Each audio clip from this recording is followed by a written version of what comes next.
ان الحمد للہ نحمده ونستعینه ونستغفره ونعوذ باللہ من شرور انفسنا ومن سیئات اعمالنا من يهده الله فلا مضل له ومن يضلل فلا هادي له واشهد ان لا اله الا الله وحده لا شريك له واشهد ان محمدا عبده ورسوله اما بعد فان خير الحديث كتاب الله وخير الهدي هدي محمد صلى الله عليه وآله وسلم وشر الأمور محدثاتها وكل محدثة بدعة وكل بدعة ضلالة وكل ضلالة في النار.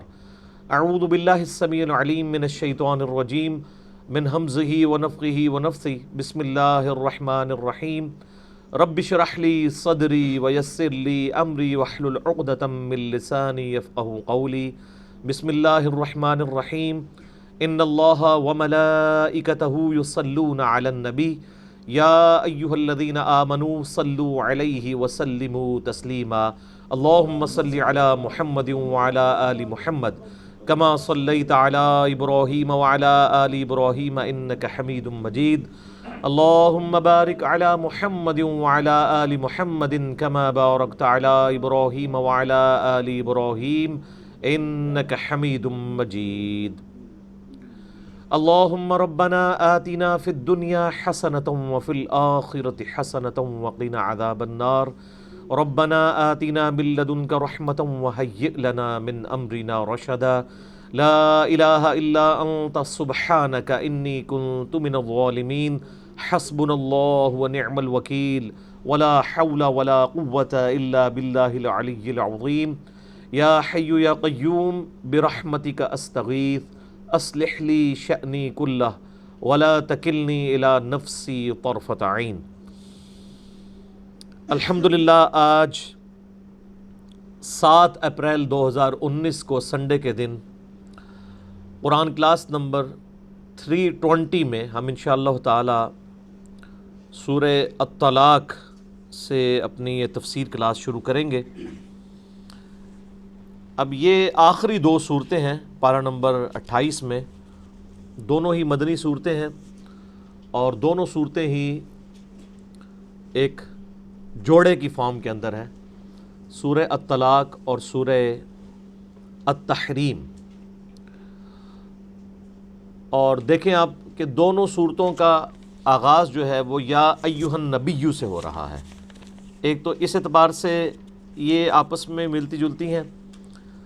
دوسرا قرآن حکیم میں جو صورتوں کے جوڑے آئے ہیں وہ اس فارم میں ہے کہ جس طریقے سے انسانی جوڑا ہو یا حیوانات اور جانداروں کے اندر جتنے بھی جوڑے ہیں وہ 2 جوڑے مل کے ایک جو ہے وہ مشترکہ مقصد کی تکمیل کرتے ہیں. بالکل اس طریقے سے قرآن حکیم میں بھی جو صورتیں جوڑوں کی فارم میں نازل ہوئی ہیں وہ مل کر ایک مقصد کی تکمیل کرتی ہیں.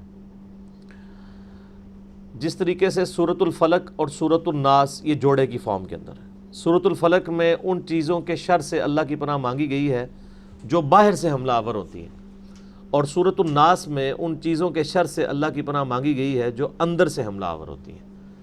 تو اب یہ 2 طرح کی چیزیں ہیں، باہر سے حملہ آور ہونے والی اور اندر سے حملہ آور ہونے والی چیزیں. تو دونوں کو 2 مختلف صورتوں میں رکھی گئی اور رکھا گیا اور یہ دونوں صورتیں مل کے ایک جوڑے کی فارم بنتی ہیں. اسی طریقے سے سورہ الطلاق اور سورہ التحریم یہ بھی جوڑے کی فارم میں ہے. آپ دیکھیں کہ جب میاں بیوی کا ریلیشن شپ اس لیول پہ پہنچ جائے کہ اختلافات اس نوعیت کو ہو جائے کہ ان کے درمیان علیحدگی والا معاملہ ہو جائے تو وہ شریعت کی ٹرمنالوجی میں طلاق کہلاتا ہے. کہ آپس میں اتنی مس انڈرسٹینڈنگ ہو گئی ہے کہ الٹیمیٹلی دونوں کے درمیان علیحدگی آ گئی. اور اسی تصویر کا ایک دوسرا رخ ہے کہ میاں بیوی میں محبت کا جذبہ اس حد تک بڑھ جائے اور وہ غلوف کے درجے میں چلا جائے کہ بعض اوقات انسان بیوی کی ایسی باتوں کو بھی ماننا شروع کر دے جو شریعت کے خلاف ہوں.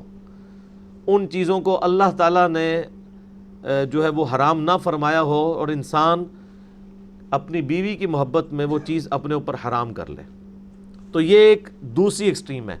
ایک طرف میاں بیوی کے ریلیشن شپ کے پوائنٹ آف ویو سے یہ ایکسٹریم ہے کہ آپس میں اختلافات ہوئے اور علیحدگی تک بات پہنچ گئی، اور دوسری طرف یہ ایکسٹریم ہے کہ محبت اس لیول میں اوپر چلی گئی کہ اس میں اللہ تعالیٰ کی حدود کی پامالی کا بھی اندیشہ پیدا ہو گیا۔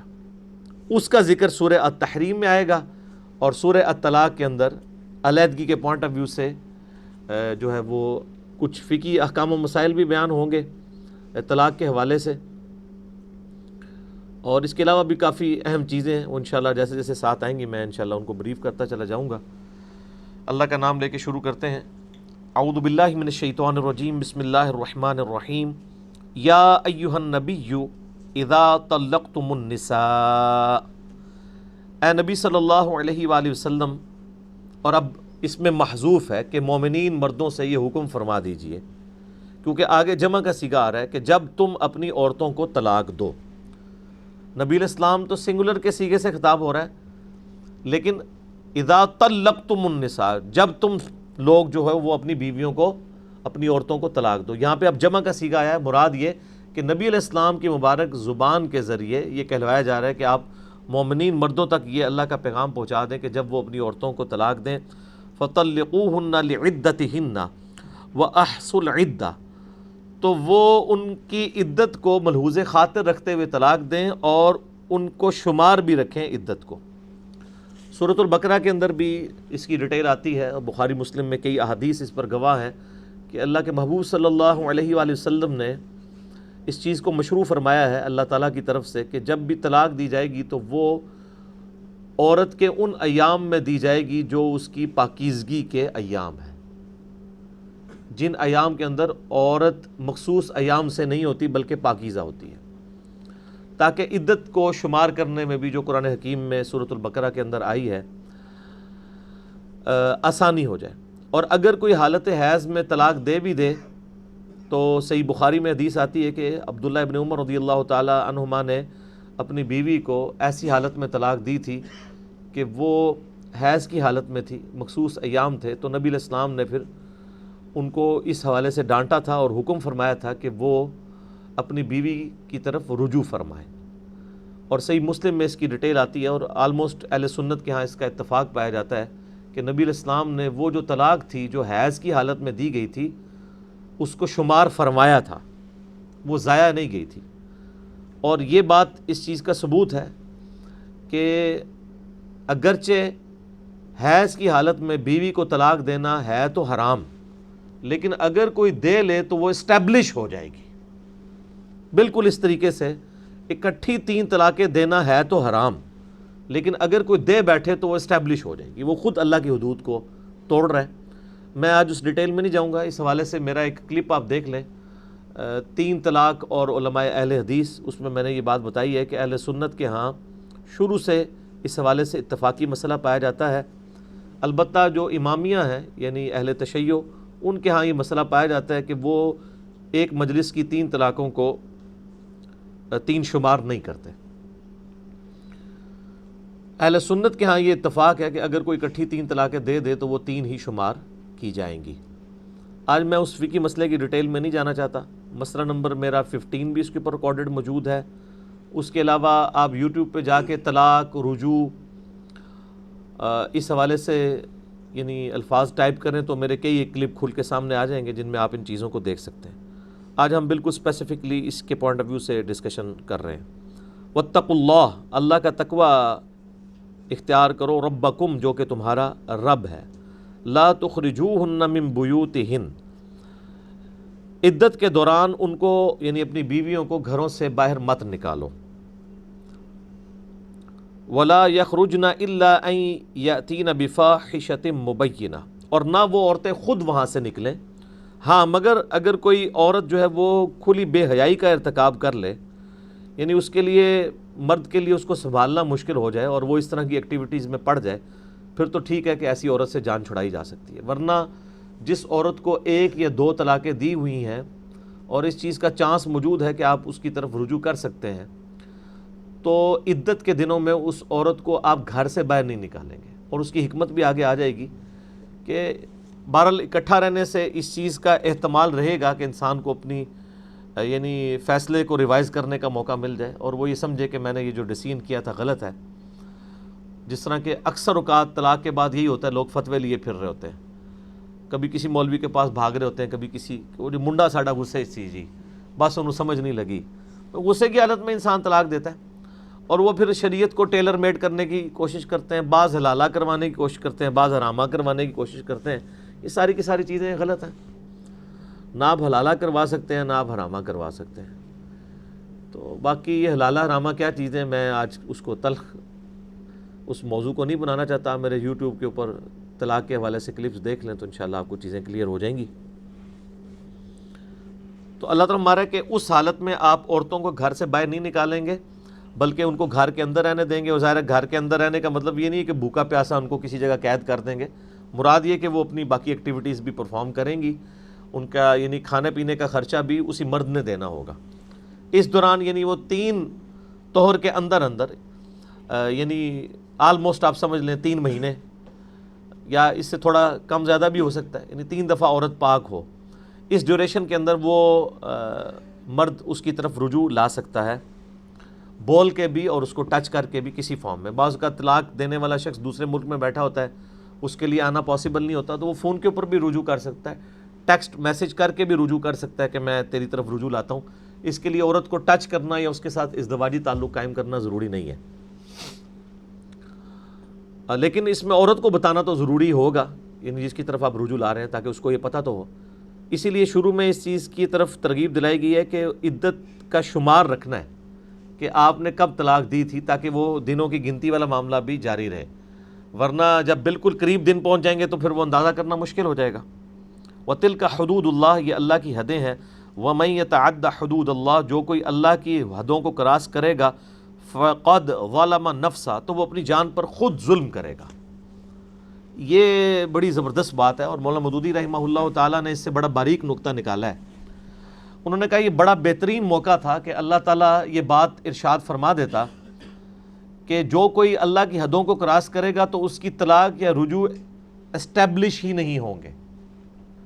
یہ نہیں اللہ نے فرمایا، کیونکہ یہاں پہ حکم دیا جا رہا ہے نا کہ آپ نے ان کے عدت کے دن شمار کرنے ہیں، اور اسی کانٹیکسٹ میں بخاری مسلم میں احادیث بھی موجود ہیں کہ پاکیزگی کی حالت میں ان کو طلاق دینی ہے۔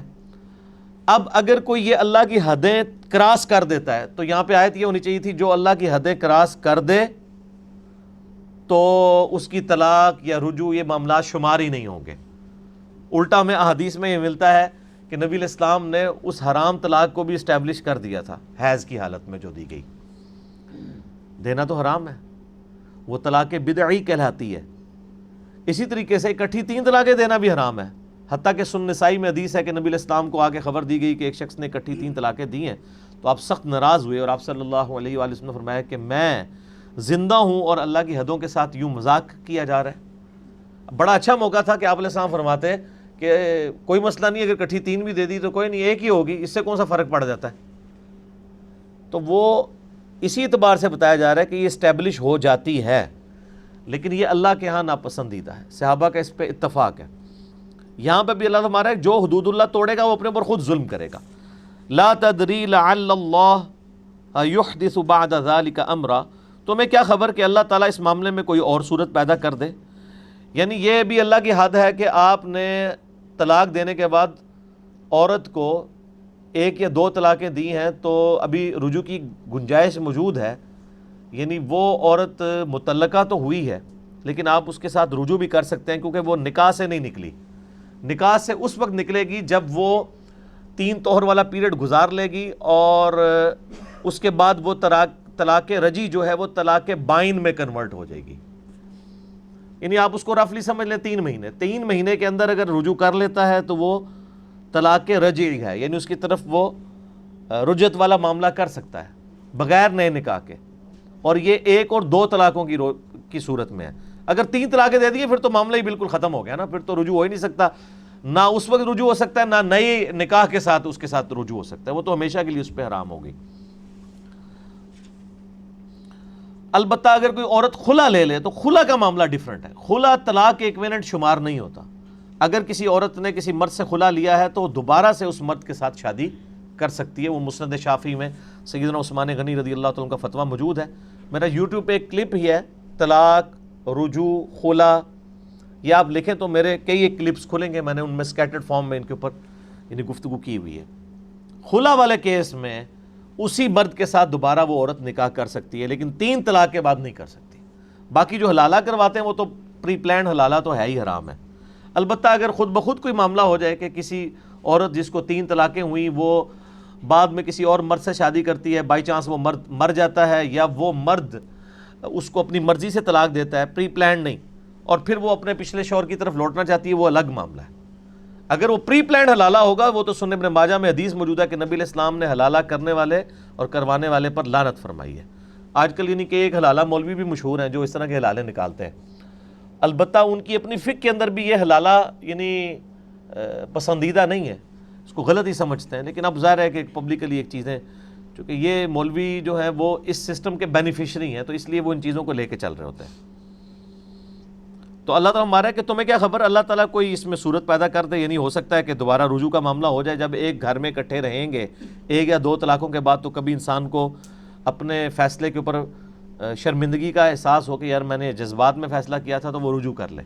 لیکن اگر آپ اس عورت کو گھر سے باہر نکال دیں گے، وہ اپنے ماں باپ کے پاس چلی جائے گی، تو پھر جب دور ہو جائے گی تو جیسے ہی پھر دوریاں بڑھتی ہیں تو پھر بیچ میں شیاطین من الجنت والناس کود پڑتے ہیں جو معاملات کو اور بگاڑتے ہیں، اس لیے رجوع کے چانسز کم ہو جاتے ہیں۔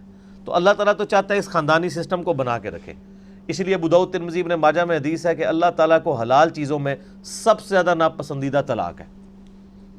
اللہ تعالیٰ کبھی نہیں چاہتا کہ طلاق والا معاملہ ہو، لیکن یہ ہے حلال اس لیے کہ بعض اوقات جینون ضرورت پڑ جاتی ہے۔ ناپسندیدہ اس لیے ہے کہ کوئی شخص ضرورت نہیں تھی، اس ایکسٹریم پہ بات پہنچی نہیں ہوئی تھی، اور جان بوجھ کے ایک مرد جو ہے وہ قانون کو ہاتھ میں لیتے ہوئے، اور وہ جو اس کو اللہ تعالیٰ نے ایک آسانی دی تھی کہ نکاح کی گرہ اس کے ہاتھ میں تھی، اور وہ جان بوجھ کے ایسا معاملہ کر دیتا ہے۔ حتیٰ کہ صحیح مسلم کے اندر ایک وہ حدیث ہے کہ نبی علیہ السلام نے فرمایا کہ شیطان کا تخت جو ہے وہ پانیوں کے اوپر لگا ہوا ہے، اور وہ شام کے وقت سارے اپنے جو اس کے سارے چیلے ہیں ان کو جمع کرتا ہے، اور ہر چیلے سے پوچھتا ہے کہ تو نے کیا کیا، تو نے کیا کیا۔ کوئی کہتا ہے جی میں نے فلاں کو چوری کروائی، کوئی کہتا ہے جی میں نے فلاں سے یہ غلط کام کروایا۔ تو شیطان سارے چیلوں کی باتیں توجہ کے ساتھ سنتا ہے۔ الٹیمیٹلی جو چیلا اس کو یہ بتاتا ہے کہ آج میں نے میاں بیوی کے درمیان علیحدگی کروا دی ہے، تو اس چیلے کو وہ گلے لگا کے ملتا ہے کہ پتر صحیح کام دے تو کیتا ہے، کیونکہ جب میاں بیوی کا معاملہ ایسا ہوگا کہ وہ آپس میں پھٹ پڑیں گے، علیحدگی اختیار کریں گے، تو ایک معاشرے کا نظام تو نہیں چل سکتا۔ معاشرے کے نظام کی بنیادی اکائی جو ہے وہ میاں بیوی کا ریلیشن شپ ہے۔ ویسے انڈیا پاکستان کے اندر تو ماں باپ کا ریلیشن شپ بنیادی اکائی سمجھا جاتا ہے، شریعت اسلامیہ میں بنیادی اکائی ماں باپ کا ریلیشن شپ نہیں ہے، بلکہ میاں بیوی کا ریلیشن شپ ہے۔ ماں باپ کے ساتھ حسن سلوک والا معاملہ ہے، لیکن شریعت کے آپ دیکھیں جتنے بھی احکامات ہیں، سورۃ المائدہ پڑھ کے دیکھیں، سورۃ البقرہ، سورہ نساء، تو یہ سب کچھ آپ کو آئلی زندگی کے ساتھ ریلیٹڈ نظر آئیں گے۔ نکاح کے مسائل، طلاق کے مسائل، میاں بیوی کا آپس میں رہن سہن کا معاملہ کیسے ہو، آپ احادیث کھول کے دیکھیں آپ کو یہی ٹاپکس ملیں گے۔ مجھے کئی لوگوں نے کہا جی آپ ماں باپ کے حقوق کے اوپر نا قرآن و سنت کی روشنی میں بیان کریں، تو میں نے ان کو کہا کہ ماں باپ کے حقوق کے اوپر آپ ذرا مجھے مواد دیں نا، تو میں بیان کر دیتا ہوں۔ یعنی یہ ایک تلخ حقیقت ہے کہ ماں باپ کے ساتھ جہاں بھی ذکر ہے حسن سلوک کا ہے، چند ایک آپ کو احادیث ملیں گی، لیکن میاں بیوی کا جو معاملہ ہے وہاں تو آپ کو ہزاروں احادیث ملیں گی۔ ایک دوسرے کے حقوق کا کیا خیال رکھنا ہے، کیسے رہنا ہے، آپ احادیث کے چیپٹر، یا مشکات انسائکلوپیڈیا آف حدیث ہے نا، اس میں آپ ذرا حقوق والے چیپٹر نکال کے دیکھ لیں تو سب کچھ آپ کو میاں بیوی کے گرد گھومتا ہوا ملے گا، اور ان کی اولاد کی انہوں نے پرورش کیسے کرنی ہے۔ بنیادی اکائی تو یہ ہے۔ تو یہی رشتہ جو ہے جب کمزور ہوتا ہے، اس میں دراڑیں آتی ہیں تو معاشرے میں انارکی پھیلتی ہے۔ تو اس لیے سورہ الطلاق اسپیسیفکلی اللہ تعالیٰ نے، آپ دیکھیں کہ نام تو طلاق ہے، تو اس میں تو شاید یہ ایک عام آدمی سمجھتا ہو کہ اس میں بتایا جا رہا ہے کہ طلاق دینے کا طریقہ کیا ہے، اور مرد کو اپنا غصہ نکالنے کے لیے فوراً طلاق کی گولی چلا دینی چاہیے، کیونکہ مرد جو ہے وہ اسلام میں مردوں کی بڑی اہمیت ہے۔ لیکن اس میں تو کچھ اور باتیں لکھی ہوئی ہیں، بلکہ اس میں جوڑ کی باتیں لکھی ہوئی ہیں، اور کہا گیا کہ طلاق دو تب بھی ان کو اپنے گھروں سے نہیں نکالنا، تاکہ رجوع والا معاملہ اپنی جگہ برقرار رہے اگر 1 یا 2 طلاق دی ہے۔ فَإِذَا بلغنا اجلہن فامسکوہن بمعروف او فارقوہن بمعروف، جب وہ میعاد پوری ہونے کے قریب ہو، یعنی وہ جو 3 طہر کا معاملہ ہے، یا آپ اس کو راؤنڈ آف کر کے کہہ لیں تقریباً 3 مہینے کا، جس کے اندر آپ رجوع کر سکتے تھے، جس میں طلاق رجعی جو ہے وہ طلاق بائن میں کنورٹ نہیں ہوئی، اس دوران یعنی اس کے جب اس میعاد کے پورے ہونے کے قریب پہنچو تو اب تمہارے پاس اختیار ہے، چاہے تو ان کو اپنے پاس روک لو، یعنی 1 اور 2 طلاق ہوئی ہے تو آپ رجوع کر کے روک لیں، او فارقوہن بمعروف، یا پھر انہیں جانے دو معروف طریقے سے۔ اچھا، طلاق دینی ایک ہی چاہیے، ایک طلاق سے بھی بیوی فارغ ہو جاتی ہے، البتہ 3 طہر یعنی آلموسٹ 3 مہینے کے اندر آپ رجوع کر سکتے ہیں، اس کے بعد وہ طلاق بائن ہو جائے گی، یعنی اس کے بعد وہ مرد اپنی مرضی سے رجوع نہیں کر سکتا، پھر اس عورت کی مرضی بھی شامل ہوگی، کیونکہ اس کے بعد نکاح ٹوٹ جائے گا۔ 3 طہر کے اندر نکاح نہیں ٹوٹتا، صرف طلاق واقع ہوتی ہے، اس کے بعد نکاح بھی ٹوٹ جاتا ہے۔ 1 یا 2 طلاقیں دی ہوئی ہیں، 3 دی ہوئی ہیں تو پھر تو کام ہی ختم نا۔ تو 1 یا 2 طلاقیں دی ہوئی ہیں اور اس میں رجوع کی گنجائش 3 طہر یعنی 3 مہینے کے اندر موجود ہے، اس کے بعد طلاق بائن بن جائے گی، اور اب اس عورت کی مرضی ہے، چاہے تو اس مرد کے ساتھ شادی کرے، چاہے کسی اور مرد کے ساتھ۔ اب وہ یہ نہیں کہہ سکتا کہ میں نے تو ابھی 2 کا حق استعمال کیا تھا، تیسرا تو حق میں نے استعمال ہی نہیں کیا، نہیں، چاہے اس نے 1 طلاق بھی دی تھی، اس 1 طلاق کے بعد رجوع کرنے کا حق اس کو 3 مہینے کے اندر تھا، اس کے بعد اس کا حق ختم ہے۔ اس کے بعد اب اس عورت کی مرضی ہے، چاہے تو اس کے ساتھ نکاح کرے چاہے نہ کرے، لیکن وہ بھی سورۃ البقرہ میں پھر اللہ تعالیٰ نے فرمایا ہے کہ بدماش قسم کے سالے نہ میدان عمل میں اتر آئے۔ اللہ تعالیٰ نے فرمایا کہ اگر اس طرح طلاق بائن ہو جائے 1 یا 2 طلاقوں کے بعد، اور وہ عورت اپنے اسی مرد کی طرف واپس جانا چاہتی ہے نئے نکاح اور نئے حق مہر کے ساتھ، تو تم اس کے راستے میں ہرڈل نہ بنو۔ بدماش قسم کے سالے سامنے آ جاتے ہیں اور نہیں جی پہلے بھی ساڈی بھن نوں انہیں نہیں رکھیا، ہن بھی اسی نہیں جان دینا، تو اللہ تعالیٰ ہمارا یہ تمہارا حق نہیں ہے، وہ اس عورت کا حق ہے، وہ جانا چاہ رہی ہے تو راستے میں ہرڈل نہ بنو۔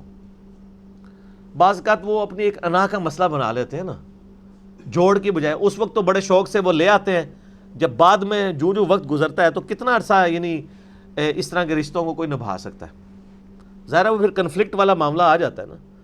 اور آپ کو یعنی دنیا میں چند منحوس ترین جو آپ سمجھ لیں رشتے پریکٹیکلی واقع ہوئے ہیں، اور وہ نند اور جو ہے وہ بھابھی کا رشتہ ہے نہیں ہے منحوس، یعنی واقع ہوئے ہیں، تو وہ آپ دیکھ لیں اس طرح کے معاملات بہت زیادہ پھر بگڑ جاتے ہیں، تو کتنا عرصہ پھر اس طرح کے معاملات رہیں گے۔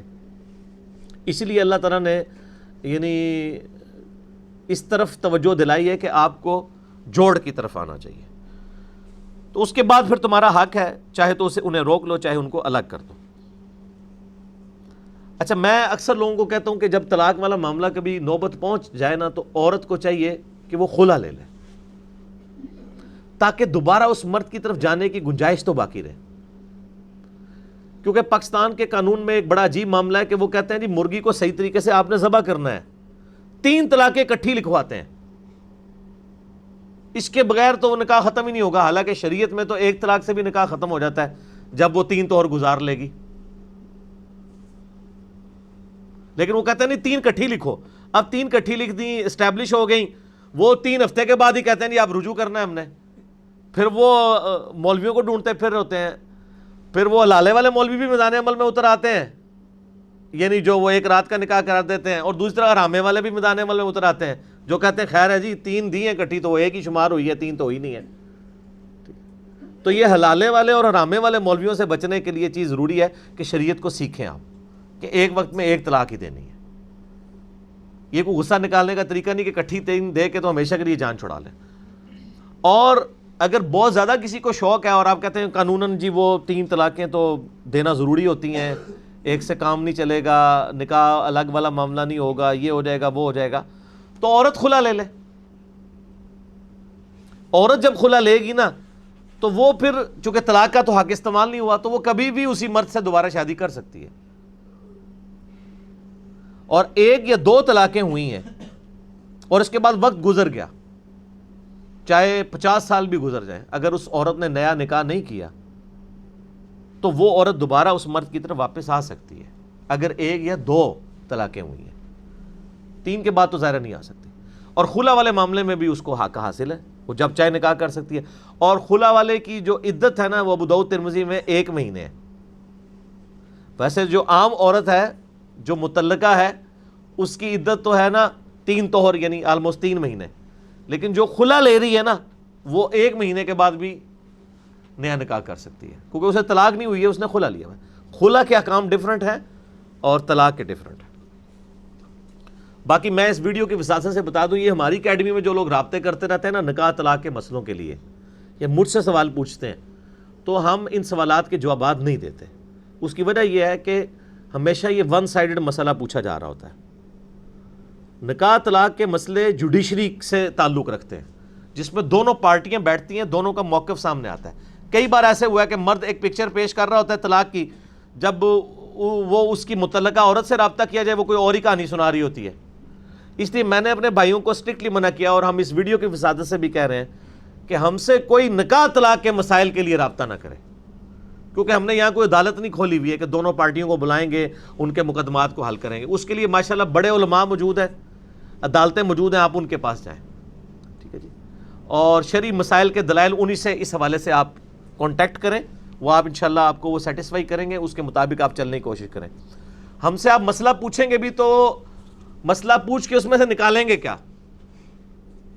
جب آپ نے شادی کی تھی اس وقت تو ہم سے کوئی رابطہ نہیں کیا کہ جی ہم فلاں مولوی سے نکاح پڑھانے لگے ہیں تو بتائیں وہ اتنی فیس مانگ رہا ہے تو آپ کا کیا خیال ہے.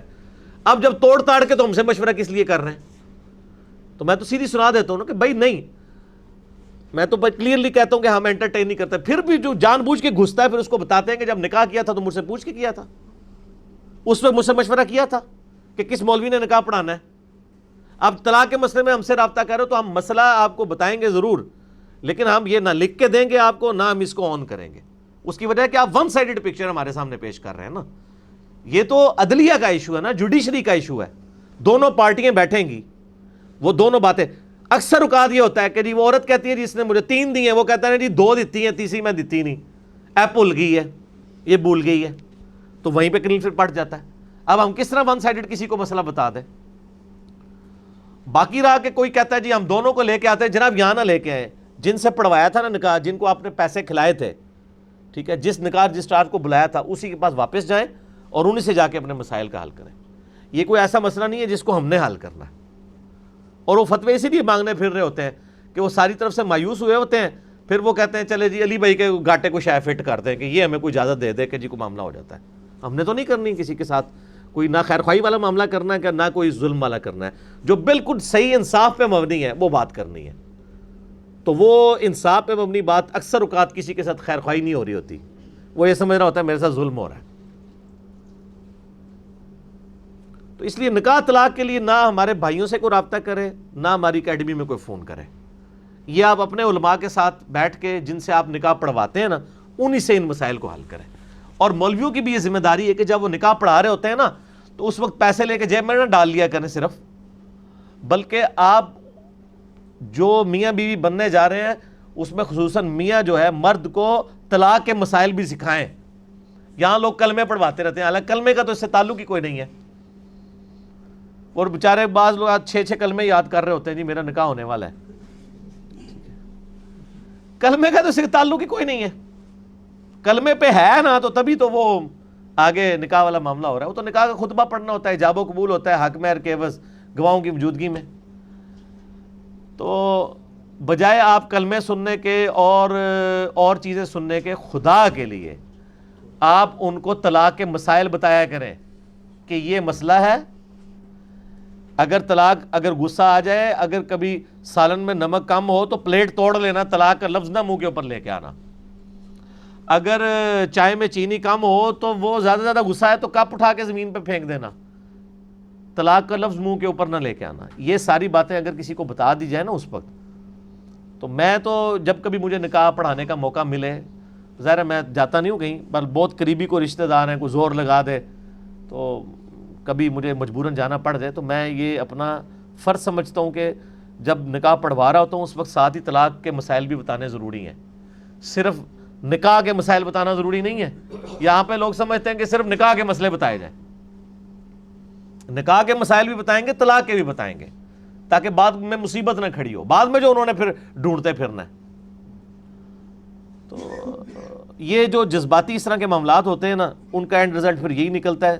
تو ہماری اکیڈمی میں کوئی اس حوالے سے رابطہ نہ کیا کرے، جن سے آپ نے نکاح پڑھوایا انہی سے مسائل پوچھا کریں، تاکہ وہ ریٹن فارم میں آپ دونوں طرف کی باتیں سن کے اس کے بعد کوئی مقدمے کا فیصلہ کریں۔ وَأَشْهِدُوا ذَوَيْ عَدْلٍ مِّنْكُمْ وَأَقِيمُوا الشَّهَادَةَ لِلَّهِ، اور جب تم یعنی رجوع کرنے والا معاملہ کرنے لگو تو اس وقت دو گواہوں کو جو معتبر آدمی ہوں ان کو گواہ بنا لیا کرو، تاکہ وہ اللہ تعالیٰ کے لیے شہادت دینے کے لیے کھڑے ہو جائیں۔ یعنی رجوع میں بھی یعنی افضل یہی ہے کہ آپ کو گواہ بنانے چاہیے۔ اہل سنت کے ہاں صرف اس کو افضل مانا جاتا ہے اور کہتے ہیں اگر کوئی گواہ نہ بھی کرے اور وہ ڈائریکٹلی خود بھی رجوع کر لے تو یہ جواز موجود ہے، اس میں کچھ صحابہ کے فتوے موجود ہیں، لیکن اہل تشیع اس معاملے میں یعنی اسٹرکٹلی اس آیت کو فالو کرتے ہیں۔ ان کا موقف یہ ہے کہ قرآن پاک میں جب واضح آیا ہے کہ طلاق کے موقع کے اوپر بھی اور رجوع کے موقع پہ بھی کم از کم دو گواہ کرنے ہیں تو یہ کیے جائیں۔ نکاح کے موقع کے اوپر تو سارے ہی متفق ہیں کہ گواہ کرنے ہیں، بلکہ وہ دو کیا وہ دو سے بھی زیادہ کر رہے ہوتے ہیں، دو لڑکی والوں کی طرف سے کر رہے ہوتے ہیں، دو لڑکے، وہ چار گواہ بنے ہوتے ہیں، وہ چار نہیں ٹوٹل دو گواہ کافی ہوتے ہیں۔ لیکن جب رجوع کا معاملہ آتا ہے یا طلاق کا معاملہ آتا ہے تو بغیر گواہوں کے کیا جاتا ہے۔ تو بہتر یہ ہے کہ اس موقع پہ بھی گواہ ہونے چاہیے تاکہ یہ جو بعد میں لوگ مکر جاتے ہیں وہ معاملہ نہ ہو۔ اور پھر اکثر لوگ پوچھ رہے ہوتے ہیں جی وہ ٹیکسٹ کے اوپر طلاق ہو جاتی ہے جی، واٹس ایپ میسج کے اوپر ہو جاتی ہے جی، ہو جاتی ہے، کیوں نہیں ہوتی؟ ایک مرد اکیلے کمرے میں بیٹھ کے بھی اپنی بیوی کو طلاق دے رہا ہے تو اس نے تو طلاق دے دی ہے نا، اس کو تو پتہ ہے نا، طلاق تو واقع ہو جائے گی۔ اور اس میں یہ بھی یاد رکھیے گا، بعض اوقات مرد طلاق دینے کے بعد مکر جاتے ہیں۔ اگر عورت کو یہ پتا ہے کہ میرے مرد نے مجھے طلاق دی تھی اور اب یہ معاشرے کے دباؤ کی وجہ سے یا اپنا وہ ایک بھرم رکھنے کے لیے مکر رہا ہے، تو اس کو تو پتہ نہیں مکر گیا، تو ایسی عورت کو فوراً اس مرد سے خلا لے لینا چاہیے، کیونکہ اس کو تو پتہ ہے وہ اس کی بیوی نہیں ہے۔ اب یہ نہیں ہے کہ وہ مرد کی ڈومیننسی کو مانتے ہوئے جو ہے وہ قبول کر لے۔ دنیاوی عدالت میں یہی ہے کہ اگر مرد انکار کر دیتا ہے اور کوئی گواہ موجود نہیں ہے تو مرد کی بات مانی جائے گی، لیکن اللہ تعالیٰ کے حضور تو وہ پھر زنا شمار ہو رہا ہوگا۔ تو اس عورت کو اگر پتا ہے کہ یہ جھوٹ بول رہا ہے تو ایسی عورت کو ایک دن کیا ایک سیکنڈ بھی ایسے مرد کے ساتھ نہیں گزارنا چاہیے، فوراً سے پہلے جا کے کورٹ سے جا کے رجوع لے لے، خلا لے لے، کیونکہ اب ظاہر خلا ہو گیا اس کا معاملہ، وہ اس کو تو پتا ہے اس کے ساتھ یہ زیادتی ہوئی بھی ہے۔ تو اللہ تعالیٰ ہمارا گواہ کر لو، ذالک یوعظ بہ من کان یؤمن باللہ والیوم الآخر، اللہ تعالیٰ ان باتوں کی وصیت ان کو کرتا ہے، ایسے شخص کو جو ایمان رکھتا ہو اللہ پر اور یوم آخرت پر، یعنی جو اللہ اور یوم آخرت پر ایمان رکھے گا، اس کو یہ پتہ ہوگا کہ میں نے مر کے اللہ کے حضور پیش ہونا ہے، وہی اللہ تعالیٰ کی حدود کا خیال رکھے گا نا۔ دوسرا بندہ تو اپنی مرضی کی زندگی گزارے گا، وہ حدود اللہ کا خیال کیسے رکھے گا؟ وَمَن يَتَّقِ اللَّهَ يَجْعَل لَّهُ مَخْرَجًا، جو کوئی اللہ کا تقوی اختیار کرتا ہے اللہ تعالیٰ اس کے لیے کوئی نہ کوئی نجات کا راستہ نکال دیتا ہے۔ ویسے یہاں تو اسپیسیفکلی طلاق کے حوالے سے یہ آیات ڈسکس ہو رہی ہیں، لیکن یہ یونیورسل ٹروتھ بھی ہے کہ کوئی اللہ تعالیٰ کا تقوی اختیار کرے تو اللہ تعالیٰ اس کے لیے ایسی جگہ سے بھی راہ نجات نکال دیتا ہے جہاں سے اسے کوئی امید بھی نہیں ہوتی۔ خود ہمارے محبوب صلی اللہ علیہ وآلہ وسلم کی مبارک زندگی جو ہے وہ اس حوالے سے آپ کے سامنے رول ماڈل ہے کہ آپ علیہ السلام جن قریش مکہ سے امید کیے ہوئے تھے کہ میری دعوت کو قبول کریں گے، انہوں نے قبول نہیں کی۔ مدینہ شریف سے آ کے لوگوں نے دعوت قبول کی اور وہاں سے دعوت اٹھ گئی۔ ایک راہ نجات اللہ تعالیٰ نے یعنی انسانیت کے لیے مدینہ شریف کو بنا دیا۔ تو اللہ تعالیٰ ہمارا جو تقوی کی روش اختیار کرتا ہے، اللہ تعالیٰ کوئی نہ کوئی نجات کا راستہ اس کے لیے نکال دیتا ہے، کوئی نہ کوئی مخرج نکال دیتا ہے جہاں سے اس کے لیے معاملات آسان ہو جاتے ہیں۔ وَيَرْزُقْهُ مِنْ حَيْثُ لَا يَحْتَسِبُ، اور اسے وہاں سے رزق دیتا ہے جہاں سے اسے گمان بھی نہ ہو۔ ہائے ہائے ہائے، رزق میں صرف دنیاوی جو ہم مال دولت اس کو ایک رزق سمجھتے ہیں، یہ رزق یہ ایک رزق کا بالکل چھوٹا سا ٹوٹا ہے۔ اس سے بڑا رزق اللہ تعالیٰ ہمیں دے رہا ہے جس کی طرف ہماری توجہ نہیں ہے، اور وہ رزق ہے ہماری صحت۔ ایک شخص کے پاس کروڑوں روپے ہے لیکن اس کے گردے فیل ہو چکے ہیں، تو کس کام کا ہے؟ ایک بندے کے پاس اربوں روپے ہے لیکن اسے معدے کا السر ہے، وہ چاٹ نہیں کھا سکتا، وہ گول گپے نہیں کھا سکتا، وہ بریانی نہیں کھا سکتا، چاہے اس کے جتنے مرضی ہوٹل ہوں۔ تو دنیاوی مال و دولت کا آ جانا صرف یہ رزق میں سے میں نے کہا یہ بالکل چھوٹا سا جز ہے، اس کو انسان یوٹیلائز کرے یہ بہت بڑی بات ہے۔ دنیاوی صحت جو اللہ نے انسان کو زندگی میں دی ہے، لوگ کہتے ہیں اللہ نے مجھے کیا دیا ہے؟ جو شخص یہ بات کرے نا اسے کو جی 1 کروڑ روپے لے دو، اپنی ایک آنکھ نکال کے مجھے دے دو، کوئی دے گا؟ اپنا ایک بازو توڑ کے دے دو، تو آپ ذرا 1 کروڑ ساروں کے اوپر لگانا شروع کریں، اربوں کے تو آپ خود ہیں۔ اور یہ تو میں صرف سمجھانے کے لیے کہہ رہا ہوں، یہ تو آپ گن بھی نہیں سکتے۔ قرآن پاک میں اللہ تعالیٰ نے فرمایا نا کہ اللہ کی نعمتیں اتنی زیادہ ہیں کہ تم انہیں شمار کرنا چاہو تو شمار بھی نہیں کر سکو گے۔ تو وہاں سے اللہ تمہیں رزق دے گا، تمہیں گمان بھی نہیں ہوگا۔ اب رزق کے لیے ضروری نہیں ہے کہ آپ کے پاس مال و دولت اور آپ کے ایسٹس بڑھ جائیں، یہ بھی اللہ تعالیٰ کا بہت بڑا رزق ہے کہ آپ کے پاس جو تھوڑے بہت ایسٹس ہیں وہ سلامت ہیں۔ کسی ایک میڈیکل کیس کسی گھر کے اندر 1 کروڑ پڑتی بندے کو بھی لا کے زیرو پہ کھڑا کر سکتا ہے۔ آپ کی زندگی میں کئی ایسے کیسز ہوئے ہوں گے، جدادیں تک بک جاتی ہیں۔ اور مجھے واصف علی واصف صاحب کی بات یاد آ گئی، وہ کہتے ہیں میں وہ مسجد میں بیٹھا ہوا تھا تو ایک بندے کو میں نے دیکھا کہ وہ دعا مانگ رہا ہے کہ یا اللہ 25 سال پہلے جو میں نے دعا تجھ سے کی تھی وہ واپس لے لے، بس یہ دعا کر رہا ہے۔ کہتے ہیں وہ فارغ ہوا تو میں نے اسے پوچھا کیا ہوا؟ اس نے کہا جی 25 سال پہلے میں نے اللہ سے رو رو کے ایک بیٹا مانگا تھا، میری بیٹیاں ہی تھی صرف، اور وہ بیٹا میرے گاٹے فٹ ہو گیا، یعنی وہ نشے میں مبتلا ہو گیا، سارا گھر کا مال اس نے بیچ دیا، مجھے کنگال کر دیا، تو میں اللہ سے کہہ رہا ہوں یا اللہ یہ اولاد واپس ہی لے لے۔ تو یہ بھی تو ہو سکتا ہے نا۔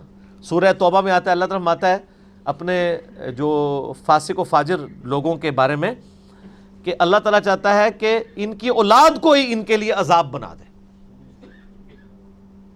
اولاد بھی عذاب بن سکتی ہے۔ اس لیے ہمیں دعا کیا سکھائی گئی ہے؟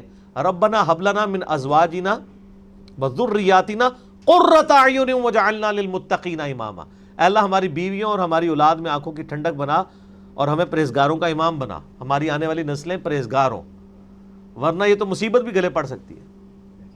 تو ایک میڈیکل کیس آپ کو کہاں سے کہاں لے کے جا سکتا ہے، ایک بچے کا نافرمان ہونا آپ کو کہاں سے کہاں لے کے جا سکتا ہے، اور اس سے بڑی ناکامی تو آخرت کی ناکامی ہے۔ ایسا بچہ بھی ہو سکتا ہے کہ جو آپ کی دنیا تو برباد نہ کرے لیکن آخرت برباد کر دے، اس کی وجہ سے آپ گناہوں میں مبتلا ہو جائے۔ تو یہ بھی رزق کی ایک فارم ہے۔ رزق صرف یہ نہیں ہے کہ آپ کے لیے مال پانی کھل جائے، بلکہ مال سبسسٹنس لیول پہ بھی موجود ہے، لیکن آپ کو کوئی ایسی تکلیف نہیں آ رہی کہ جس کی وجہ سے آپ کا مال نہیں نکل رہا۔ ورنہ ایک بندہ 10 لاکھ روپے مہینے کا کماتا ہے اور 9 لاکھ روپے اس کا نکل جاتا ہے، تو کیا فرق پڑا اس کو؟ اس نے کون سا ایسٹ بنا لی ہے؟ اور جو اذیت گزار رہا ہے ولادہ سے، اس کو تو کوئی سوچ بھی نہیں سکتا، جو ذہنی ٹینشن ہے۔ صحیح بخاری مسلم میں حدیث ہے، نبی علیہ السلام فرمایا ہمیشہ اپنے سے نچلے لوگوں کو دیکھو تو تمہیں یوں اللہ تعالیٰ کی نعمتوں پر صبر نصیب ہوگا اور قناعت نصیب ہو جائے گی، اوپر نہ دیکھو۔ اور پھر بخاری مسلم میں یہ حدیث ہے کہ ابن آدم کے پاس اگر سونے کی 2 وادیاں ہوں تو وہ خواہش کرے گا تیسری وادی بھی مجھے مل جائے، اس کا پیٹ صرف قبر کی مٹی بھرے گی، والعیاذ باللہ تعالی۔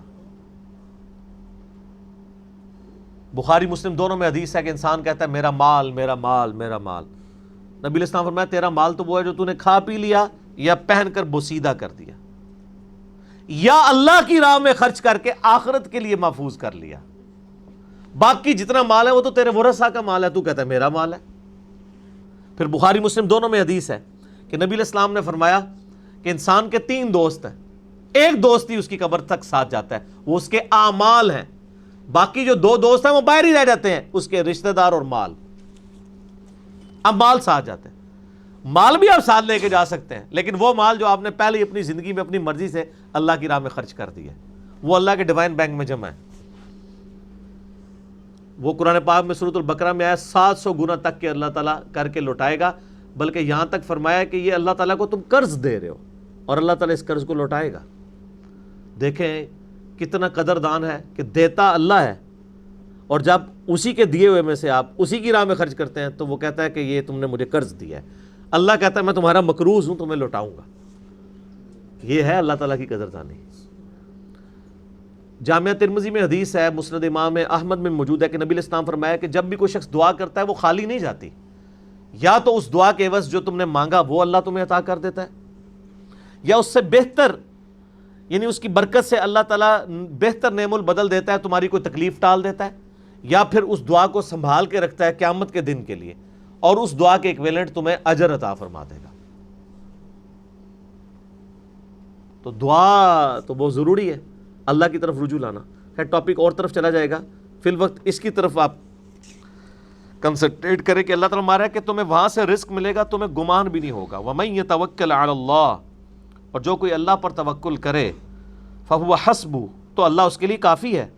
إِنَّ اللَّهَ بَالِغُ أَمْرِهِ، اللہ تعالیٰ تو اپنا کام پورا کر کے رہتا ہے، لیکن قَدْ جَعَلَ اللَّهُ لِكُلِّ شَيْءٍ قَدْرًا، اللہ نے ہر معاملے کے لیے ایک اندازہ مقرر کر رکھا ہے۔ اسی کو ہم وہ کہتے ہیں نا کہ اللہ کے ہاں دیر ہے اندھیر نہیں ہے، لیکن یہ دیر بھی ہم صرف سمجھانے کے لیے کہتے ہیں، وہ دیر نہیں ہے، وہ اللہ کا رول ہی یہی ہے کہ اللہ تعالیٰ نے کسی معاملے کو کس لیول کے اوپر جا کے ایڈریس کرنا ہے۔ 23 سال تک مشرکین عرب کو دیکھیں نا مہلت ملی ہے، کتنے لوگوں نے کہا کہ دیکھو کان پک گئے ہیں ہمیں سنتے ہوئے، نبی علیہ السلام ہمیں دھمکیاں لگاتے ہیں کہ قوم عاد قوم سمود کی طرح تم بھی برباد کر دیے جاؤ گے، جب وقت کے پیغمبر کا انکار کرو گے تو عذاب تو کوئی نہیں آ رہا۔ اور قرآن پاک میں پھر نبی علیہ السلام کے بارے میں بھی آتا ہے کہ آپ علیہ السلام نے بھی تھوڑی سی بے صبری کا مظاہرہ کیا۔ سورۃ الانعام کے سٹارٹ میں آپ پڑھ کے دیکھ لیں تو اللہ تعالیٰ نے پھر جلال فرمایا کہ اے نبی تم چاہو تو جاؤ زمین میں کوئی سرنگ تلاش کر لو، یا آسمان میں کوئی سیڑھی لگا کے ان کی مرضی کا معجزہ انہیں لا کے دکھا دو۔ ہم اپنے فیصلوں میں یعنی کسی کے پابند نہیں ہیں۔ پھر سورہ آل عمران میں آتا ہے جب غزوہ احد کے موقع پہ نبی علیہ السلام کی زبان سے بددعا نکل گئی خالد ابن ولید کے لیے کہ اللہ تعالیٰ ایسی قوم کو کیسے ہدایت دے گا جنہوں نے اپنے نبی کا چہرہ خون سے رنگ دیا۔ یہ صحیح مسلم میں الفاظ ہیں، قرآن پاک میں اشارتاً اس کا ذکر ہے۔ سورہ آل عمران میں اللہ تعالیٰ نے فرمایا کہ اے نبی آپ کو کوئی اختیار نہیں ہے، اللہ تعالیٰ چاہے تو ان کو ہدایت بھی دے سکتا ہے۔ ہائے ہائے ہائے، یہ اللہ کے فیصلے ہیں، یہ کسی انسان کا کوئی فیصلہ نہیں ہے۔ تو اب ان آیات کی روشنی میں بزرگ تو کسی کھاتے میں نہیں بنتے، لوگ بزرگوں کو لے کے بیٹھ رہے ہوتے ہیں جی بزرگ دعا کریں گے، بزرگ کر دیں گے، بزرگوں نے کیا کرنا ہے؟ یا تو نبی علیہ السلام کے بارے میں فرمایا جا رہا ہے کہ آپ کو کوئی اختیار نہیں ہے، اللہ تعالیٰ چاہے تو بخش دے، اللہ تعالیٰ چاہے گرفت فرمائے، اللہ تعالیٰ چاہے ڈھیل دے، اللہ نے ہر کام کے لیے ایک اندازہ مقرر کیا ہوا ہے، وہ اسی موقع کے اوپر اللہ تعالیٰ اس چیز کو اسٹیبلش کرتا ہے۔ وہ اللہ کے ڈیوائن علم میں ہے کہ کب اللہ تعالیٰ نے اسلام کا غلبہ کروانا ہے۔ جب نہیں کروایا تو 13 سال میں 125 بندے ہی مسلمان ہوئے ہیں، اور اگلے 13 سال کے اندر دونوں سپر پاورز بھی الٹ دی گئی ہیں۔ دونوں طرف ٹائم پیریڈ تو ایک ہی ہے۔ تو یہ اللہ تعالیٰ فیصلے فرماتا ہے۔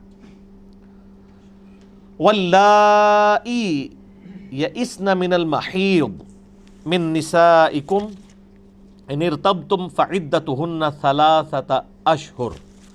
اب وہ والا مسئلہ میں پہلے بھی ڈسکس کر چکا ہوں، اگر تمہاری متعلقہ عورتوں میں سے جو حیض سے مایوس ہو چکی ہیں، یعنی ایسی عورتیں جن کو پیریڈز نہیں آ رہے ہیں، اور تمہیں ان معاملے میں شبہ ہو تو ان کی عدت پھر 3 مہینے، اور ظاہر ہے یہ 3 مہینے قمری اعتبار سے ہوں گے، یعنی لیونر ایئر کے اعتبار سے چاند کے مہینے ہوں گے۔ واللائی لم یحضن، اور ان کی بھی جو عدت ہے وہ 3 مہینے شمار کی جائے گی جو ابھی تک ان ایام حیض کے یعنی اس ٹائم کو نہیں پہنچی ہوئی ہیں، یعنی ایسی عورتیں ہیں جو نابالغہ ہیں۔ نابالغہ عورت کا نکاح ہو سکتا ہے، رخصتی نہیں ہو سکتی۔ تو اگر نابالغہ عورت کا نکاح ہوا، جیسے سیدہ عائشہ کے بارے میں بخاری مسلم میں آتا ہے 6 سال کی عمر میں ان کا نکاح نبی علیہ السلام سے ہو گیا تھا، رخصتی بعد میں ہوئی تھی 3 سال بعد۔ اس سے یہ بھی بات پتہ چلی کہ رخصتی اور نکاح میں ٹائم پیریڈ بھی رکھا جا سکتا ہے۔ تو اگر کوئی نابالغہ عورت کا نکاح اس کا باپ کر دیتا ہے تو بالغ ہونے کے بعد وہ اس نکاح کی پابند نہیں ہے، کیونکہ اس کی مرضی شامل ہونا ضروری ہے۔ وہ چاہے تو اس نکاح سے علیحدگی بھی اختیار کر سکتی ہے اور چاہے تو اسے کنٹینیو کرے۔ لیکن نابالغہ عورت ابھی بالغ نہیں ہوئی اور اس کو طلاق دے دی اس کے مرد نے، تو اس کے لیے تو اب ظاہر ہے وہ 3 طہر والا تو ایشو نہیں ہوگا نا، تو اس کے لیے پھر حکم فرمایا جا رہا ہے کہ 3 مہینے، جو میں نے ذکر کیا تھا راؤنڈ آف کر کے 3 مہینے 3 مہینے، تو 3 مہینے کا لفظ بھی اب قرآن میں آ گیا کہ پھر وہ اس کی مدت جو ہے وہ عدت 3 مہینے ہے۔ وَأُولَاتُ الْأَحْمَالِ أَجَلُهُنَّ أَن يَضَعْنَ حَمْلَهُنَّ، اور جو یعنی پریگننٹ عورتیں ہیں ان کی جو مدت ہے وہ ان کی مدت ہے جب یعنی وضع حمل ان کا ہو جائے، چاہے اسی دن۔ اب یہ بخاری مسلم میں اس میں کئی احادیث بھی موجود ہیں، قرآن پاک میں تو بالکل واضح آ گیا کہ ایسی عورت یعنی جو پریگننٹ تھی تو ڈلیوری کے بعد اس کی عدت ختم ہو جائے گی اور اس کا سوگ بھی ختم ہو جائے گا۔ آپ کو پتہ ہے نا بخاری مسلم میں آیا ہے، قرآن پاک کے اندر بھی اس حوالے سے آیا کہ 4 مہینے 10 دن سوگ کے ہیں اس عورت کے کہ جس کا خاوند مر جائے، تو اس کی عدت اور سوگ پیرلل میں 4 مہینے 10 دن ہے۔ لیکن اگر وہ پریگننٹ ہے تو اس کا سوگ تو 4 مہینے 10 دن کے بعد ختم ہو جائے گا، لیکن عدت اس وقت، عدت سے مراد کہ وہ اپنے آپ کو نکاح سے روک کے رکھے گی جب تک وضع حمل نہ ہو جائے اور اس کے بعد 40 دن وہ والے گزر نہ جائے۔ لیکن اگر ایسی عورت جو مطلقہ تھی یا بیوہ تھی، خامد کے مرنے کے بعد یا طلاق دینے کے بعد چاہے اسی دن ڈلیوری ہو جائے یا اس سے اگلے دن ہو جائے، تو اب وہ 3 مہینے والا بھی اور 4 مہینے 10 دن سب کچھ ختم۔ یہ اللہ تعالیٰ نے اسے ایک چھوٹ دی ہے، اس کی عدت بھی ختم، سوگ بھی ختم۔ حالانکہ لاجیکلی تو سوگ ختم نہیں ہونا چاہیے تھا، سوگ تو اپنی جگہ موجود ہے، لیکن ظاہر ہے اب اس کو اللہ تعالیٰ نے ایک اتنی بڑی خوشی اولاد کی شکل میں دی ہے، اور ظاہر ہے اس کی وہ مجبوریاں ہیں کہ اب اس کو لک آفٹر بھی کرنا ہے، تو اب وہ سوگ لے کے تو نہیں بیٹھ سکتی اس حالت کے اندر کہ چھوٹے بچے کی پرورش بھی کرے، تو اللہ تعالیٰ نے اس سے جو ہے نا اس حوالے سے سوگ اور عدت دونوں ختم کر دی ہے، اور وہ نیا نکاح بھی کر سکتی ہے، لیکن وہ اپنے 40 دن وہ جو آلموسٹ بنتے ہیں ڈلیوری کے بعد وہ گزارنے کے بعد۔ وَمَن يَتَّقِ اللَّهَ يَجْعَل لَّهُ مِنْ أَمْرِهِ يُسْرًا، جو کوئی اللہ کا تقوی اختیار کرتا ہے تو اللہ تعالیٰ اس کے کام میں آسانی پیدا فرما دیتا ہے۔ ذَلِكَ أَمْرُ اللَّهِ أَنزَلَهُ إِلَيْكُمْ، یہ اللہ کا حکم ہے جو اس نے تمہاری طرف نازل فرمایا ہے۔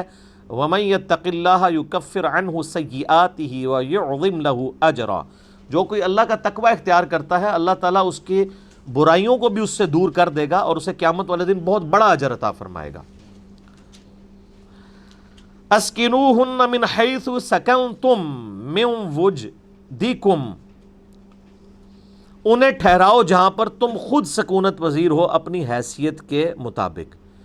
جو میں نے بتایا تھا یعنی پہلے بھی آیات گزر چکی ہیں کہ جب آپ کسی عورت کو طلاق دیں گے پھر آپ اس کو گھر سے باہر نہیں نکال سکتے بلکہ وہیں پر اس کو رکھیں گے، اگر وہ طلاق ایسی ہے جس میں رجوع والے معاملے کے چانسز موجود ہیں۔ تو اللہ تعالیٰ ہمارا ان کو اپنی، اب یہ نہیں ہے کہ طلاق دیے تو اس کو لوور سٹیٹس میں رکھ دو، طلاق سے پہلے تو وہ آپ کے ساتھ اے سی میں سو رہی تھی اور اب آپ نے اس کو طلاق دی ہے اور اس کو آپ نے ایک سادہ کمرے میں رکھ دیا، اسی سٹیٹس کے مطابق اس کو رکھنا پڑے گا، اپنے ساتھ تو ظاہر نہیں رکھ سکتے، وہ تو طلاق دی ہوئی ہے۔ تو اللہ تعالیٰ مارا کہ اس کی حیثیت کے مطابق لا تضاروہن لتضیقوا علیہن، ان کو ضرر نہ پہنچاؤ اس نیت سے کہ تم انہیں تنگ کرو۔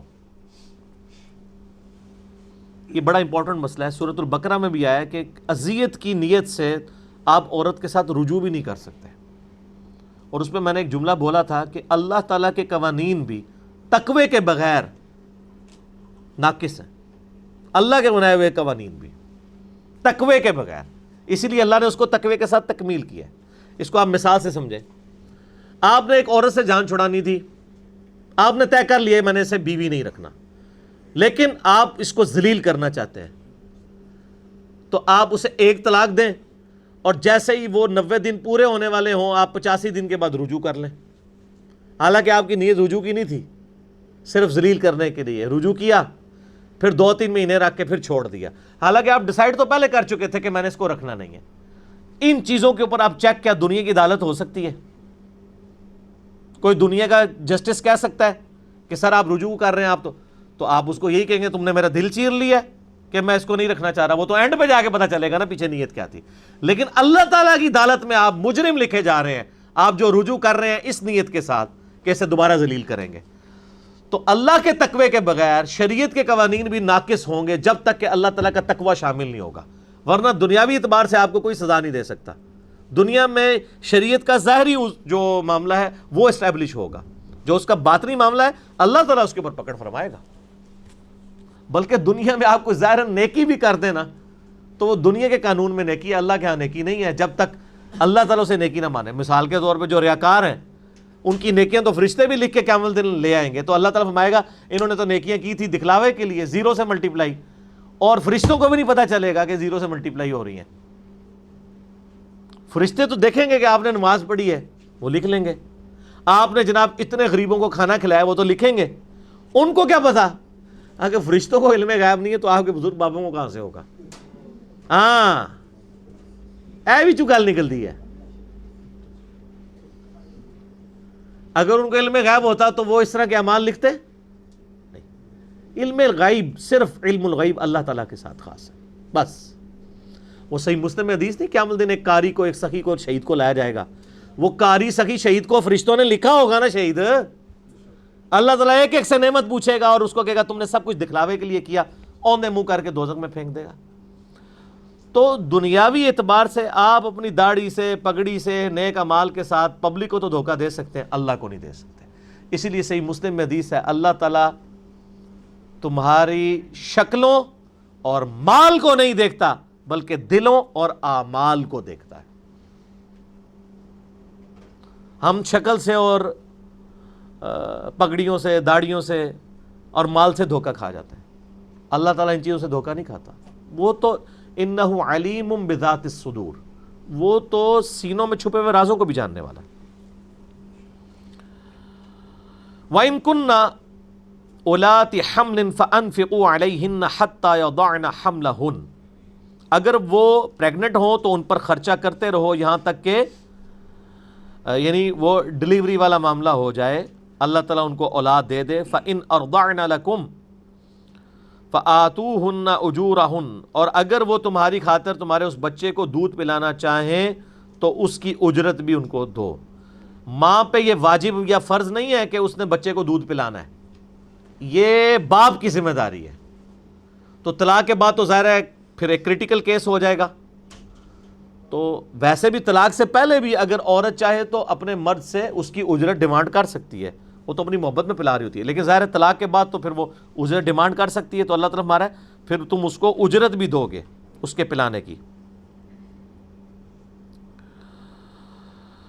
وَأْتَمِرُوا بَيْنَكُمْ بِمَعْرُوفٍ، اور اجرت کا معاملہ آپس میں مشورے سے طے کر لو۔ اب یہ عورت بھی یہ نہ ہو کہ مطلب وہ اس کے مرد کا سٹیٹس ہی اتنا نہیں ہے، وہ یعنی پہلے تو وہ جیب خرچ رہی تھی 4000، اب وہ عدالت میں جا کے 40000 کلیم کرتے ہیں، اور یہ ہوتا ہے طلاق کے بعد وہ پھر بڑے بڑے خرچے لگواتی ہیں کہ جی یہ، حالانکہ ان کو بھی پتہ ہوتا ہے کہ اس مرد کی اتنی حیثیت نہیں تھی، اور پھر عدالتیں بھی عموماً ترس کھا کے ان عورتوں کے حق میں ہی فیصلہ کر دیتی ہیں، عموماً کیسز میں دیکھا گیا۔ یعنی ہمارے یعنی اپنے آفس میں بھی ایک کولیگ تھے، ان کے ساتھ بھی اس طرح کا بڑا ظلم یعنی ہوا اس حوالے سے۔ تو وہ پھر اب ان چیزوں کے اوپر چیک تو پھر اللہ کی ذات ہے نا، دنیاوی قانون اگر آپ کو بری بھی کر دے، اگر اللہ کے حضور آپ مجرم ہیں تو آپ کی کوئی بریت نہیں ہے، یاد رکھیے گا، چاہے وہ دنیاوی عدالت کا چیف جسٹس نبی علیہ السلام ہی کیوں نہ ہو۔ ہائے ہائے ہائے ہائے، بخاری مسلم دونوں میں یہ حدیث ہے، نبی علیہ السلام فرمایا تم میں سے کوئی چرب زبان ہوتا ہے اور وہ اپنا معاملہ اچھے طریقے سے میرے سامنے پیش کرتا ہے، اور میں بھی اس سے متاثر ہو کے اس کے حق میں فیصلہ دے دیتا ہوں، کیونکہ جسٹس کا کام تو ظاہری چیزوں پہ فتویٰ دینا ہے نا، اور اسے پتا ہے کہ وہ ناحق ہے، اگرچہ میں نے اس کے حق میں فیصلہ دے دیا تب بھی وہ آگ کا ٹکڑا اپنے ساتھ لے کے جا رہا ہے۔ نبی علیہ السلام کسی شخص کے حق میں فیصلہ بھی دے دیں اور وہ بندہ ناحق ہو، تب بھی نبی علیہ السلام کا فیصلہ اس کو نفع نہیں پہنچائے گا۔ آپ فرمائے اس میں الفاظ ہیں میں بھی ایک انسان ہوں، تم چرب زبان ہوتے ہو تو میں بھی اس کے ساتھ متاثر ہو جاتا ہوں دلائل کی روشنی میں۔ اس سے پتہ چلا کہ نبی علیہ السلام کو علم الغیب والا معاملہ نہیں تھا جب تک کہ اللہ وحی کے ذریعے نہ بتا دے۔ ٹھیک ہو گیا، تو میں فیصلہ کر دیتا ہوں، اور اگر میں بھی فیصلہ کر دوں تو اللہ تعالیٰ اس چیز کی پرواہ نہیں کرے گا۔ اللہ تعالیٰ کتنا عادل ہے، اس کو یہ پرواہ نہیں کہ میرے نبی نے فیصلہ کیا ہے، اس نے یہ دیکھنا ہے یہ فیصلہ حق ہے یا نہ حق ہے۔ دنیاوی اعتبار سے تو وہ حق فیصلہ ہے، لیکن اللہ کے قانون کے مطابق وہ شخص ناحق فیصلہ لے کے گیا ہے، تو نبی علیہ السلام فرمایا کہ میں فیصلہ کر بھی دوں، مثلا نبی علیہ السلام کے سامنے دو بندے جھوٹی گواہی دے دیں کسی شخص کے بارے میں، تو آپ نے تو اسی کے مطابق فیصلہ کرنا ہے نا۔ لیکن اللہ کے حضور جھوٹے گواہ تو پکڑے جائیں گے. اسی لیے قرآن پاک میں صرف ترغیب دلائی گئی ہے جھوٹی گواہی مت دو, جھوٹی گواہی مت دو. لیکن دنیا میں اگر کوئی دے دے گا, قانون یہی ہے کہ اس کے مطابق فیصلہ ہوگا, آخرت میں پھر وہ رگڑا جائے گا. اور نبی علیہ السلام اپنے بارے میں فرما رہے ہیں کہ میں بھی فیصلہ کر دوں تب بھی آگ کا ٹکڑا لے کے جاؤ گے, اللہ اس چیز کی پرواہ نہیں کرے گا کہ میرے نبی نے فیصلہ کیا ہے. اللہ تعالیٰ عدل کو دیکھے گا. اور دنیاوی اعتبار سے نبی علیہ السلام نے یہی کرنا ہوتا تھا کہ جو ظاہری شواہد کے اوپر فیصلہ کرتے تھے, باطن کے اوپر تو فیصلہ کرنا نہیں ہے. بخاری مسلم دونوں میں حدیث ہے, اسامہ بن زید نے ایک جنگ کے دوران ایک کافر کے ساتھ مڑ بھیڑ ہوئی, اور جب وہ تلوار کے نیچے آیا تو عین اس حال میں اس نے کلمہ پڑھ دیا. پھر بھی اسامہ بن زید نے اسے قتل کر دیا. صحابہ کرام کو کھٹک گئی بات, انہوں نے آ کے نبی علیہ السلام کو شکایت کی, آپ نے اسامہ کو بلایا. آپ نے فرمایا جب اس نے کلمہ پڑھ لیا تھا تو تو نے اسے کیوں قتل کیا؟ اس نے کہا کہ یا رسول اللہ صلی اللہ علیہ وسلم, انہوں نے عرض کیا اللہ کے رسول صلی اللہ علیہ وسلم, اس نے ڈر کے کلمہ پڑھا تھا.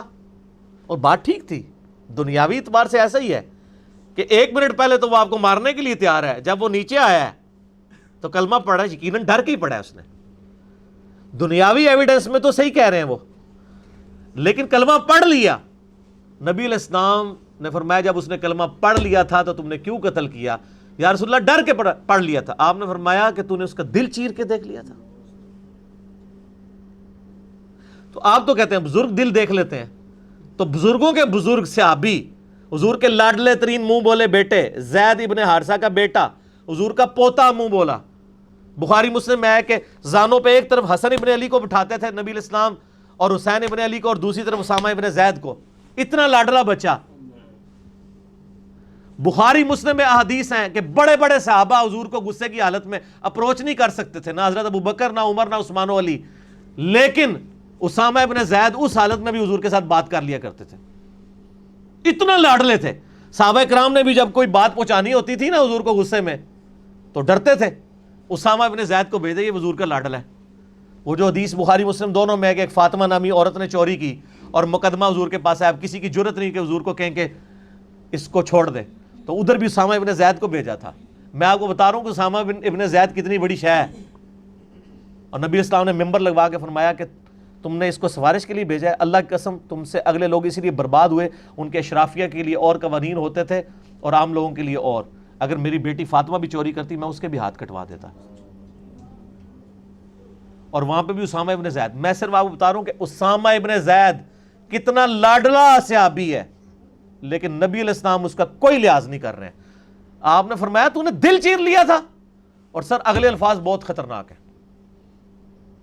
آپ فرمایا اسامہ تو اس وقت اللہ کے سامنے کیا منہ دکھائے گا, تو کیا کرے گا جب وہ کلمہ پڑھتا ہوا اللہ کی بارگاہ میں کھڑا ہو جائے گا کہ اس نے کلمہ کو قتل کیا ہے. اور آپ نے یہ جملہ ریپیٹ کیا, اسامہ تو کیا کرے گا, اسامہ تو کیا کرے گا, اسامہ تو کیا کرے گا. حضور یہ الفاظ ریپیٹ کرتے رہے, حتیٰ کہ اسامہ کہتے ہیں کہ میرے دل میں آیا کہ کاش حضور خاموش ہو جائے. ظاہر ہے ان کو ہاتھ پاؤں پڑ گئے. سر اللہ کے نبی آپ کو ڈانٹتے ہوئے بار بار یہ کہہ رہے ہوں کہ تو اللہ کو کیا جواب دے گا, تو کیا جواب دے گا, تو کیا جواب دے گا, تو آپ کہیں گے میرے تو پلے ہی کوئی شے نہیں رہی ہے. آج سن کے ہم کانپ رہے ہیں, جس بندے کو ڈائریکٹ حضور نے یہ بات کہی ہے, اس اسامہ ابن زید کا اس وقت کیا حال ہوا ہوگا. اور یہی معاملہ صحیح بخاری میں خالد ابن ولید کے ساتھ بھی ایک دفعہ ہوا. انہوں نے بھی اس طریقے سے ناحق قتل کر دیا, تو آپ نے ان کے لیے بھی اسی طرح ڈانٹنے والا معاملہ کیا. یہ بڑا خطرناک معاملہ ہے. سر اس کی تھوڑی سی میں انجینئرنگ کروں. ایک شخص موت کے ڈر سے کلمہ پڑھ رہا ہے, اس کو تو نبی علیہ السلام صحابی کو ڈانٹ رہے ہیں, اور آپ کے ملک کے مولوی کلمہ گو جو بیچارے سامنے کھڑے ہیں ان کو دہشت گردوں کو لانچ کر کے ان کو اسیسینیٹ کرواتے ہیں, اور کہتے ہیں نہیں تیرا کلمہ قبول ہی نہیں ہے. آپ کو پتہ ہے پچھلے دنوں میں جو ہمارا یہاں پہ ایک وہ گستاخ رسول کی سزا والا قانون ہوا, وہ چینج بھی ہو گیا. پھر بھی کتنے لوگوں نے ویڈیو چڑھائی کہ نہیں جی اس کو نہیں ہم نے چھوڑنا. اب وہ چینج ہو گیا, سارا قانون واپس ہو گیا. وہ کہتے ہیں نہیں پہلے کیوں کیا تھا. ایک مسلمان جس سے ایک لغزش ہوئی اور اس نے رجوع بھی کر لیا, اس کو یہ معاف کرنے کے لیے تیار نہیں ہے, اور نبی علیہ السلام اس کافر کو جو مارنے کے لیے ایک مسلمان کو آیا ہے اور ڈر کے کلمہ پڑھ رہا ہے, اور اس کو مارنے کے اوپر نبی علیہ السلام فرما رہے ہیں تو کیا اللہ کو منہ دکھائے گا. تو یہ مولوی کیا منہ دکھائیں گے جو مسلمانوں کے اوپر کفر شرک کے فتوے لگا کے ان کو مروانے کی کوشش کرتے ہیں. یہ ساتھ ساتھ آپ کمپیریزن دیکھیں، جس کا دل چاہتا ہے جس کے اوپر چڑھ دوڑتا ہے اس کو مارنے کے لیے. کلمے کا اتنا احترام ہے میرے بھائی، صرف کلمہ پڑھنے کا. یا تو کلمہ پڑھا ہو بس دوسرے فرقے کا ہو تو اس کے لیے کوئی احترام نہیں ہے. چاہے کوئی منہ سے بول کے کہتا رہے نہیں میرا یہ کہنے کا مطلب نہیں تھا، وہ کہتے ہیں نہیں تیرا یہی مطلب تھا.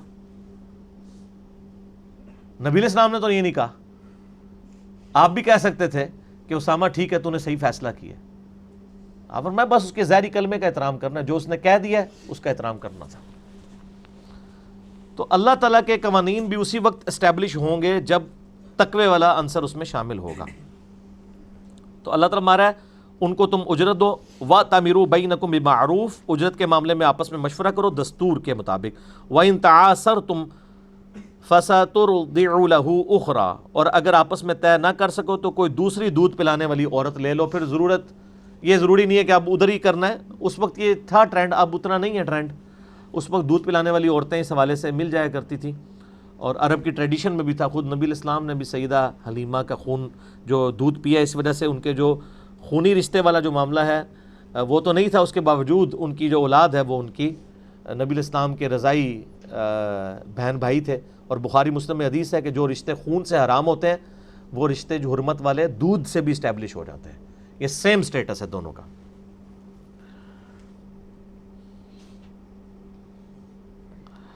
لِيُنْفِقْ ذُو سَاعَةٍ مِّنْ سَاعَتِهِ، خرچ کرنے والا وسعت والا اپنی وسعت کے مطابق خرچ کرے. وَمَنْ قُدِرَ عَلَيْهِ رِزْقُهُ، اور جس پر رزق تنگ ہو، فَلْيُنْفِقْ مِمَّا آتَاهُ اللَّهُ، تو وہ اس میں سے اتنا خرچ کرے جتنا وہ کر سکتا ہے، جتنا اللہ نے اس کو دیا. لَا يُكَلِّفُ اللَّهُ نَفْسًا إِلَّا مَا آتَاهَا، اللہ تعالیٰ کسی جان پر اس سے زیادہ بوجھ نہیں ڈالتا جتنا اللہ تعالیٰ نے اسے دیا ہے. اب یہ نہیں ہے کہ ایک غریب خاوند تھا تو اب اللہ تعالیٰ زبردستی اس پہ یہ ڈالے کہ نہیں وہ امیروں والا خرچہ اپنی اس عورت کو دے دودھ پلانے کے لیے. اور یہ ہماری عدالتوں کو بھی ایسا نہیں کرنا چاہیے، ان کو اس مرد کا سٹیٹس دیکھنا چاہیے.